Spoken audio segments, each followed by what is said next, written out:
If you want to start writing, find a room of your own, find a quiet moment, find a device on which to write, whether computer or paper and pen, and actually start writing. I'm Yann Martel, the author of Life of Pi, The High Mountains of Portugal, and Self, and I'm delighted to be a judge for the next big story from the Novelry. I started writing, first of all, by reading. As a boy, as a young man, I loved reading. In other words, I discovered that stories moved me, and that was thrilling.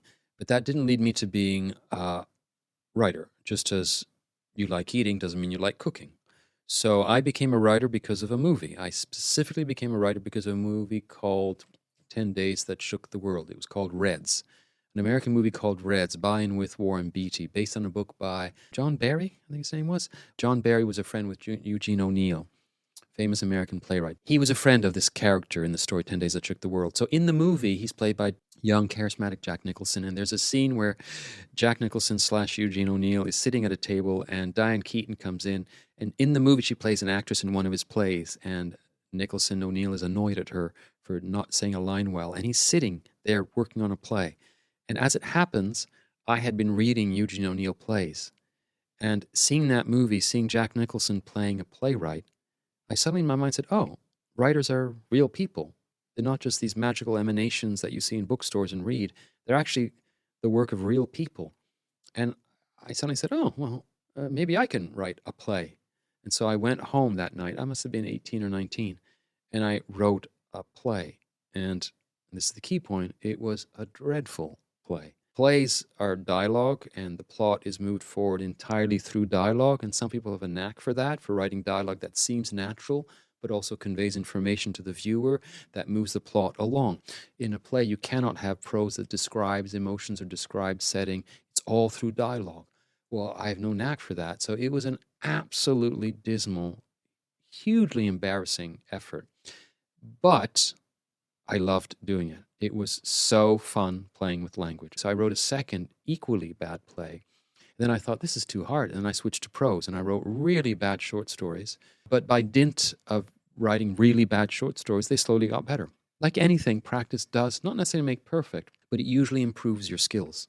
And you have to be drawn along by pleasure, and that pleasure has never ended with me. So that's what got me started, was seeing a movie and writing really bad plays and then really bad short stories. And slowly I got better. Slowly my short stories got longer until eventually I wrote a novel.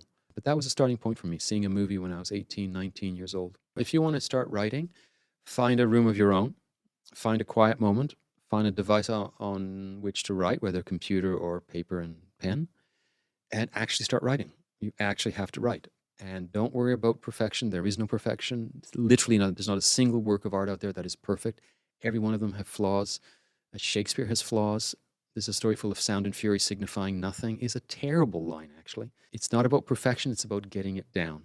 So start writing, because you can always rewrite and rewrite and rewrite. It doesn't have to be in a 2-hour effort. You can write for 5 minutes and come back. In fact, one of the great keys to successful writing, I think, is writing and then stepping away. Any problems that you perceive will likely be resolved if you step away, whether it's for 5 minutes, 2 hours, 2 days, 2 weeks. Step away, then when you come back, you'll find, I can resolve it this way, or now I want to continue.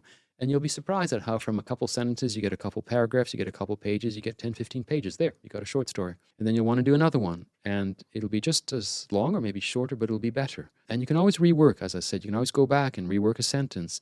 Usually if something stays in your mind, it's because there's a problem there. And eventually, by dint of looking at it, you'll come to a solution. So it's a question of patience and perseverance, and then getting it down. I don't think you can be a writer without being a reader. And I don't say that with any sort of pretense here. It's not a question of reading 900-page experimental works from Albania. So it's not a question of reading a lot or reading highbrow fiction. But you do have to nourish yourself from the written word. So I'd say being a writer involves having a book on your bedside table.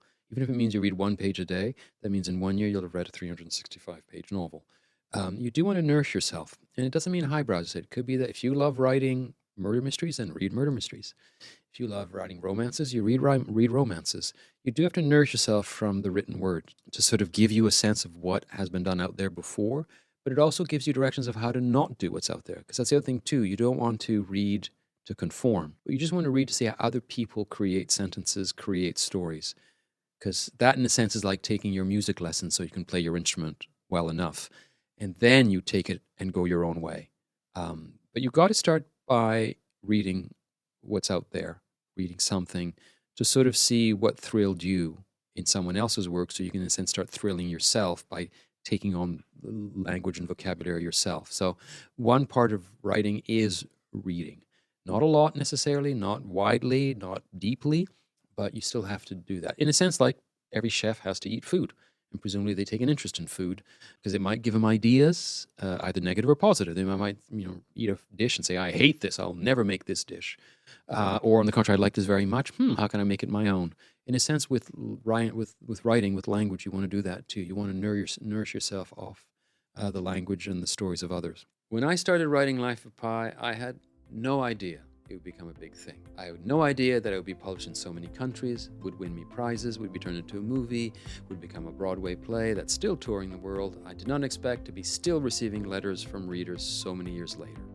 When I started writing Life of Pi, I had roommates, I had no money, but I had a desk and I had an urge to tell my story. I just sat down and started writing. So why don't you do the same? Enter this contest. I look forward to seeing your story.